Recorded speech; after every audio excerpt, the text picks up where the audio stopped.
भूमि पूजन मुहूर्त की हम बात आज की वीडियो में करेंगे। ठीक है, भूमि पूजन के लिए कौन कौन से मुहूर्तों का किस प्रकार से चयन किया जाता है, इसकी जानकारी मैं आपको पिछले कार्यक्रमों के माध्यम से लगातार दे चुका हूं। आज हम डेट वाइज यहाँ पर नवंबर और दिसंबर 2022 के अंदर अगर नूतन ग्रह आरंभ हम कर रहे हैं तो उसके लिए कैसे कौन सी तिथियां हो सकती हैं, उसकी चर्चा आज हम यहाँ पर करने वाले हैं डेट वाइज। देखिए, कोई भी मुहूर्त हम लोग निकालते हैं तो मैं आपको हर बार की तरह आज भी इस बात को स्पष्ट कर देना चाहता हूं। कई बार पंचांग में जो निर्धारित तिथियां होती हैं उसके अतिरिक्त दिनों के अंदर हमें गृह प्रवेश हो या गृह आरंभ हो या वाहन खरीदना हो, हमें उसके अतिरिक्त दिनों में करना होता है। मुहूर्त की सबसे छोटी इकाई पंचांग शुद्धि की अतिरिक्त हम बात करें तो वह होता है दैनिक राशि को देखना, यानी दैनिक राशिफल के आधार पर राशि के अनुसार हम मुहूर्त का चयन करना। यानी सीधा सीधा कहूं को आपकी राशि के हिसाब से उस दिन गोचर की चंद्रमा की स्थिति क्या है, उसके आधार पर शुभ अशुभ कहा जा सकता है मुहूर्त को। सर्वार सिद्धि योग, अमृत सिद्धि योग या अन्य योगों पर भी हम चर्चा करते हैं, उसमें भी यही नियम लागू होता है ताकि उन शुभ मुहूर्तों को हम और शुभ बना सकें और विशेषकर शुभ लग्न का चयन कर सकें ताकि हम हर काम के लिए अलग अलग लग्न है। ठीक है, गाड़ी खरीद रहे हैं तो उस समय किसी अलग लग्न का प्रयोग होगा, और अगर हम किसी में गृह प्रवेश कर रहे हैं या गृह आरंभ कर रहे हैं तो उसके लिए अलग लग्न का प्रयोग होगा। दोनों में हम चर लग्न को नहीं प्रयोग कर सकते हैं, दोनों में नहीं हम स्त्र लग्न को प्रयोग कर सकते हैं। इसलिए अलग अलग कार्यों के लिए अलग अलग नियम लग्न के लिए निर्धारित किया जाता है। आप समझ गए होंगे।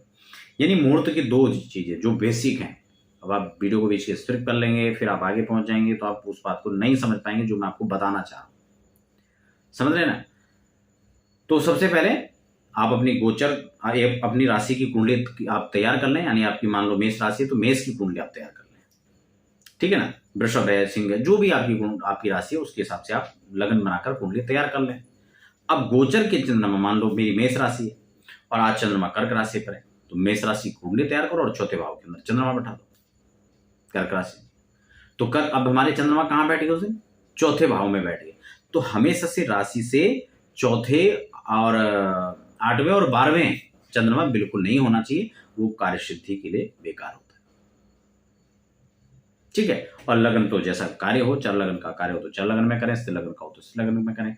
ठीक है ना? दुष्य भाव का दुष्य भाव में करें। जो भी लग्न आप जो भी कार्य हो उसके हिसाब से उसको निर्धारित करना चाहिए। तो ये जानकारी मैं आपको दे चुका हूं। अब हम बात करते हैं यहाँ पर डेट वाइज हम नवंबर और दिसंबर की। 2023 में जनवरी से लेके और दिसंबर तक उसकी भी चर्चा हम लोग कर चुके हैं। फिलहाल यहाँ पर अगर हम बात करें तो सबसे पहले नवंबर के महीने में यहाँ पर जो गृह आरंभ के लिए यहाँ पर मुहूर्त है वो है 11 नवंबर। एक संदेह जो आप लोगों के मन में होता है, कभी कभी हम लोग कहते हैं कि नहीं हम तो स्कूल बना रहे हैं, हम तो दुकान बना रहे हैं, हम तो गौशाला बना रहे हैं या हम तो बाउंड्री बना रहे हैं केवल, तो क्या उस समय ये मुहूर्त चलेगा? जब भी आप भूमि पूजन कर रहे हो, ये मुहूर्त भूमि पूजन का है, चाहे आप कुछ भी कर रहे हैं, विषय वो नहीं है। इसलिए इन मुहूर्तों को उन सभी कार्यों के लिए प्रयोग में लाया जा सकता है। इस बात को स्पष्ट मैं कर देता हूं ताकि आपको किसी प्रकार की भ्रांति ना बनी रहे। ठीक हो गया? क्लियर? अब यहाँ पर 11 नवंबर सबसे अच्छा दिन है, जिस दिन मार्गशीर्ष कृष्ण पक्ष और तृतीया शुक्रवार पड़ेगा। बहुत अच्छा संयोग है। अगली जो तारीख है वो 14 नवंबर है, जिसमें मार्गशीर्ष कृष्ण पक्ष षष्ठी तिथि और सोमवार, ये संयोग ग्रह आरंभ के लिए अति उत्तम माना जाता है। तो ये भी बहुत अच्छा यहाँ पर है। अगली जो तिथि है वो 19 नवंबर। देखिए 19 नवंबर को यहाँ पर मार्गशीर्ष का महीना रहेगा, कृष्ण पक्ष रहेगा, 10वीं तिथि और शनिवार मंगलवार इन चीजों को लेकर भ्रम रहता है। समझिए, गृह प्रवेश के लिए रविवार हो या मंगलवार दोनों का निषिद्ध है। शनिवार का उतना विशेष विचार नहीं किया जाता है। लेकिन गृह आरंभ की हम बात करें, जब भूमि पूजन की बात करें तो उसके लिए भी शनिवार का यहाँ पर विशेष निषिद्ध नहीं है। जबकि मंगलवार को पृथ्वी खोदना, क्योंकि भूमि उनकी माता है, इसलिए भूमिपुत्र होने के नाते मंगलवार को जो है भूमि का जो खुदाई है, पूजन है, वो नहीं करना चाहिए।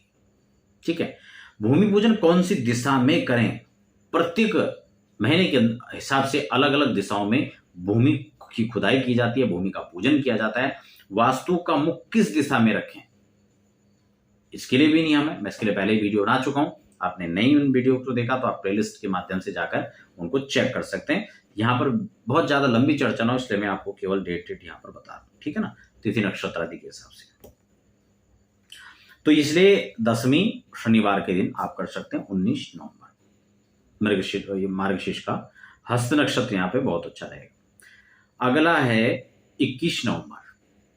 21 नवंबर को क्या स्थिति बन रही है? सोमवार है, कृष्ण पक्ष है, मार्गशीर्ष का द्वादशी तिथि है, जबकि चित्रा नक्षत्र है, तो यह भी अच्छा संयोग ग्रह आरंभ के लिए माना गया है। आप इस दिन भी ग्रह आरंभ कर सकते हैं, ठीक हो गया ना। 21 के बाद है 25 नवंबर, मार्गशीर्ष शुक्ल पक्ष द्वितीया तिथि शुक्रवार को यहाँ पर शुभ वारों की संज्ञा में लाया गया है। मूल नक्षत्र है, तो यह भूमि पूजन यानी ग्रह आरंभ के लिए, न्यू पूजन के लिए सबसे अच्छा मुहूर्त है। अगला यहाँ पर है 25 के बाद 28 नवंबर। 28 नवंबर को यहाँ पर मार्गशीर्ष शुक्ल पक्ष पंचमी और सोमवार पड़ रहा है। मैं आपको जैसे कि कई बार ये बात बता चुका हूं कि पंचमी और शुक्र का संयोग, पंचमी और सोमवार का संयोग ये अति शुभ होता है ग्रह प्रवेश के लिए भी और ग्रह आरंभ के लिए। तो यहाँ पर पंचमी और सोमवार का संयोग पड़ रहा है, श्रवण नक्षत्र है, यह अति उत्तम संयोग यहाँ पर बन रहा है। अगली तिथि नवंबर के बाद 28 नवंबर के बाद यहाँ पर नवंबर के महीने कोई मुहूर्त नहीं बन रहे हैं। बात हम दिसंबर की कर लेते हैं। दिसंबर माह के अंदर अगर पहली तिथि को देखें तो 2 दिसंबर को यहाँ पर पहली तिथि बन रही है, जिसमें मार्गशीर्ष का महीना ही है, शुक्ल पक्ष ही रहेगा और 10वीं तिथि और शुक्रवार, ठीक है। उत्तरा भाद्रपद जो कि भूमि पूजन हो या ग्रह आरंभ हो, इन सब चीजों के लिए इसको बहुत अच्छा माना जाता है। वृष चक्र भी इस दिन बहुत शुभ हैं, तो इसलिए ये भूमि पूजन के लिए अति श्रेष्ठ मुहूर्त कहा जा सकता है।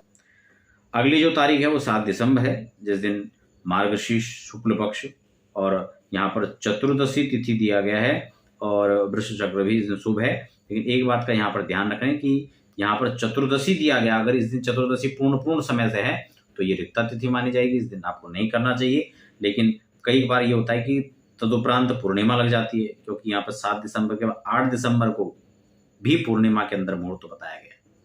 तो रिक्ता तिथि में गृह प्रवेश, गृह आरंभ नहीं करना चाहिए।